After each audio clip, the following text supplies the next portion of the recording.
This is week 2 of DiploNews. This is Friday, February 14th through Thursday, February 20th, 2025. Friday. In Palestine, Beirut International Airport rejected an Iranian plane from landing. And there were clashes between youth groups and the Israeli military in the West Bank. These were where the clashes happened. In Syria, there is an Alawite Syrian clash near Homs in Syria. This is where the clash happened. And also on the youth groups and Israeli military clash, the Israeli military carpet bombed the fucking area in tear gas. And I use carpet bomb literally. It turned the floor into tear gas. And some minor news, U.S. President J.D. Vance denounced the EU hate speech laws, saying it violates free speech and it's uncool. And this happened in Munich. On Saturday, Ukraine said that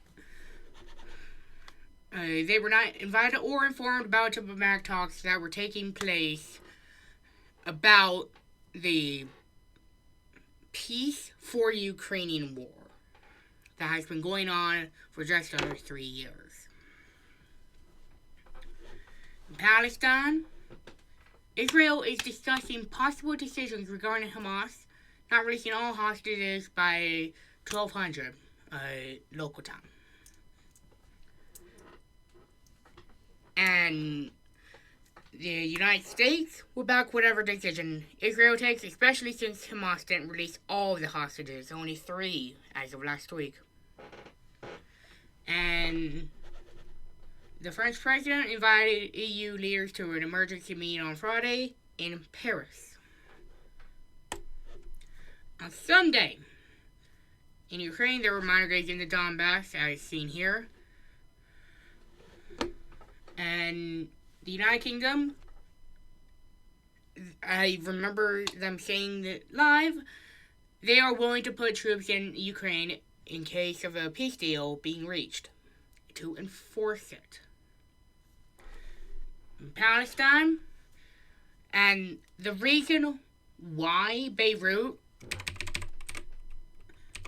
rejected the Iranian plane from landing was because Israel would airstrike the shit out of Beirut International Airport, specifically the runway, because supposedly it was carrying several $1 million in cash to be deposited for Hezbollah. Syria, the president of Syria visited Tartus and Latakia. Tartus is here, Latakia is here. On Monday, there were minor territorial changes in Ukraine. This is disputed. These 2 areas went to Russia, and this area was secured by Ukraine. And then there were more Israeli military and youth clashes across the West Bank. And in fact, this was the largest wave this week. And European leaders discussed in Paris, and Denmark denounced to Russia. I don't have any more information on the discussion in Paris. In Ukraine, they denounced the peace talks in Saudi Arabia because they weren't invited. But Russia and the United States are discussing. In Palestine, peace talks are broken down. Peace talks are broken down because of the hostage situation. Israel didn't like that. And Israel will stay in Lebanon indefinitely, although they didn't really hold that up. This was to help enforce the peace deal, the ceasefire. And on the peace talks, breaking down, the Israeli president, Benjamin Netanyahu, has been quoted as saying, either Hamas surrenders or our state surrenders.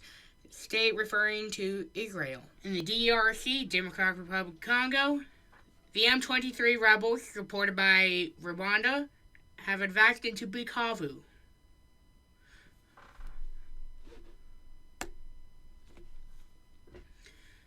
On Tuesday, Israel withdrew from Lebanon, except for one place. Why? No idea. Guys, no idea. But Hamas, in the ever-increasing tensions, refused Israeli demands to demilitarize or leave Gaza, saying that Palestinians will not be replaced. In America, Trump said there would be upwards of 25% and higher tariffs on certain goods. Pharmaceuticals are the higher tariffs. In Ukraine, President Zelenskyy announced peace talks again, and there were minor Russian gains in Zaporizhia. In Palestine, there are clashes between Israeli military and youth forces in the West Bank again.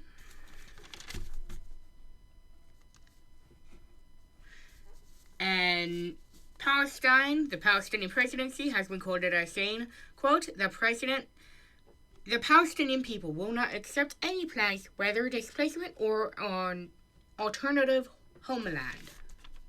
And the U.S. State Department, this is part of the U.S. states, the U.S. crises.